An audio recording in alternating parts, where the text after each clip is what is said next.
नमस्कार दोस्तों, हमारे शास्त्रों में कहा गया है कि एकादशी के व्रत का पालन करने वाले हर व्यक्ति के समस्त पापों का नाश हो जाता है। स्वयं श्री कृष्ण इस व्रत से प्रसन्न होकर व्यक्ति को आशीर्वाद प्रदान करते हैं। हर एकादशी को व्रत रखकर भगवान विष्णु की पूजा आराधना करनी चाहिए। हर एकादशी का पुण्य अपार है। दसवीं के दिन सूर्यास्त के पश्चात भोजन न करके एकादशी के दिन प्रातःकाल सुबह जल्दी उठकर स्नान आदि करके भगवान की पूजा अर्चना करनी चाहिए। उन्हें चंदन, तुलसी तल, गंगा जल आदि प्रदान करना चाहिए। हरे कृष्णा महामंत्र का अधिक से अधिक जाप करना चाहिए और हरि कथा अवश्य सुननी चाहिए। तो आज अश्विनी मास के कृष्ण पक्ष में आने वाली इंदिरा एकादशी के बारे में चर्चा करेंगे, क्योंकि ये पितृ पक्ष में आने वाली एकादशी है। तो इस एकादशी का महात्म्य बहुत अधिक है। इस कथा को ध्यानपूर्वक सुनिए। भगवान श्री कृष्ण कहने लगे कि इस एकादशी का नाम इंदिरा एकादशी है। ये एकादशी पापों को नष्ट करने वाली तथा पितरों को अधोगति से मुक्ति देने वाली होती है। इस कथा को आप ध्यानपूर्वक सुनो। इस कथा को सुनने से ही वाजपेयी यज्ञ का फल मिलता है।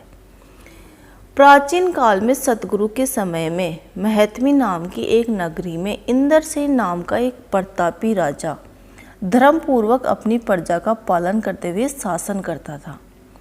वह राजा पुत्र, पौत्र और धन आदि से संपन्न और विष्णु का परम भक्त था।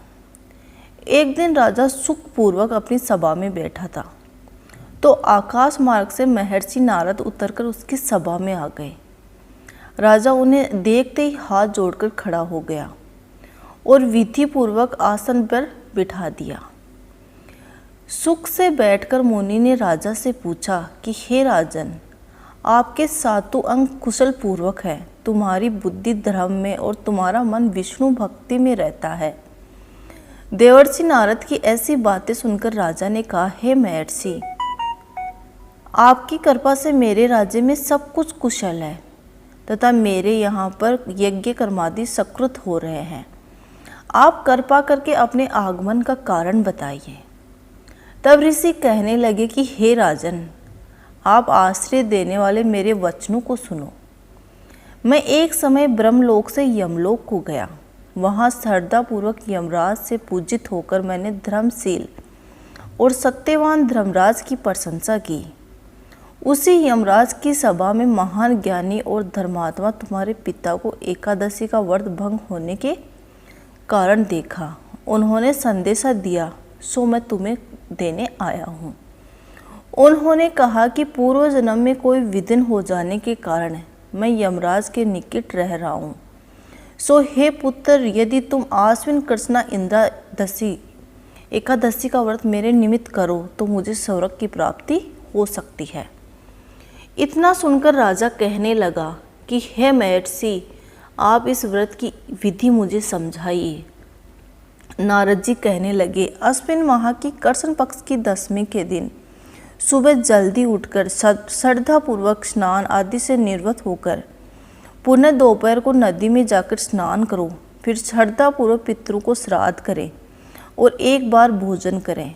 प्रातःकाल होने पर एकादशी के दिन दातुन आदि करके स्नान करें।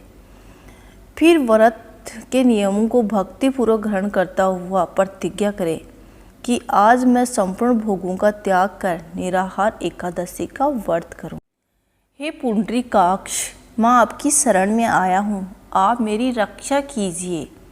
इस प्रकार नियम पूर्वक शालिग्राम की मूर्ति के आगे विधि पूर्वक श्राद्ध करके योग्य ब्राह्मणों को फलाहार का भोजन कराएं और मन वांछित दक्षिणा दें।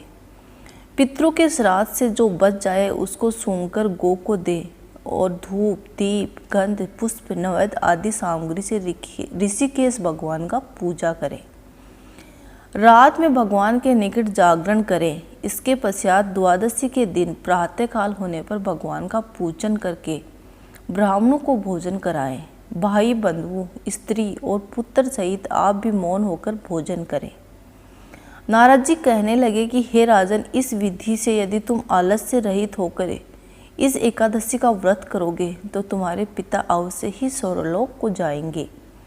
इतना कहकर नारद जी अंतर ध्यान हो गए। नारद जी के कहे अनुसार व्रत करने से, राजा के द्वारा बांधु तथा दासों सहित व्रत करने से आकाश से पुष्प वर्षा हुई और उस राजा का पिता गरुड़ पर चढ़कर विष्णुलोक को गया। राजा इंद्रसेन भी एकादशी के व्रत के प्रभाव से निष्कंटक राज्य के अंत में अपने पुत्र को सिंहासन पर बिठाकर स्वर्गलोक को गया।